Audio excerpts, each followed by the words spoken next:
മലയാളത്തിൻ്റെ super star മോഹൻലാലിൻ്റെ ജന്മദിനമായിരുന്നല്ലോ കഴിഞ്ഞ ദിവസം.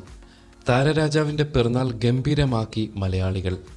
ഇപ്പോഴിതാ താരത്തിൻ്റെ സുഹൃത്തിനെ പറ്റിയുള്ള വാർത്തകളാണ് സോഷ്യൽ മീഡിയയിൽ നിറയുന്നത്. ആന്റണി പെരുമ്പാവൂർ കഴിഞ്ഞാൽ ലാലിൻ്റെ കുടുംബവുമായി ഏറ്റവും അടുത്ത് ഇടപഴകുന്ന ഈ സുഹൃത്ത് ആരാണെന്നാണ് ആരാധകർ തിരക്കുന്നത്. അവസാനം ഈ ചോദ്യത്തിന് ഉത്തരം ലഭിച്ചു. പേര് സമീർ ഹംസ.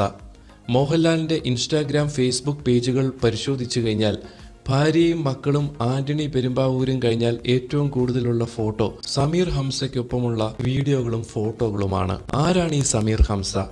മോഹൻലാലിനൊപ്പം മിക്ക പരിപാടികളിലും കാണുന്ന ഇദ്ദേഹത്തിന് സിനിമയുമായി എന്താണ് ബന്ധം എന്നതാണ് അടുത്ത ചോദ്യം. യൂസഫ് അലിയുടെ അടുത്ത ബന്ധുവാണ് സമീർ ഹംസ. ഇദ്ദേഹത്തിന് മലയാള സിനിമയിൽ പലരുമായും നല്ല സൗഹൃദ ബന്ധമുണ്ട്.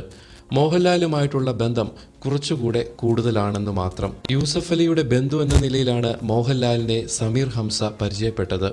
സുഹൃത്തായ സമീറിന്റെ പിറന്നാൾ ആഘോഷമാക്കുന്ന ചിത്രങ്ങൾ ഇതിനു മുമ്പ് മോഹൻലാൽ പങ്കുവച്ചിട്ടുണ്ട്. എമ്പുരാൻ സിനിമയുടെ വിദേശ ലൊക്കേഷനിൽ ഇരുവരും പല സ്ഥലങ്ങളിലൂടെയും യാത്ര ചെയ്യുന്ന വീഡിയോ സമീർ ഇൻസ്റ്റാഗ്രാമിലൂടെ പങ്കുവച്ചിരുന്നു. കൂടുതൽ വാർത്തകൾക്കും വിശേഷങ്ങൾക്കുമായി നിങ്ങൾ ഈ ചാനൽ സബ്സ്ക്രൈബ് ചെയ്യാൻ മറക്കരുത്.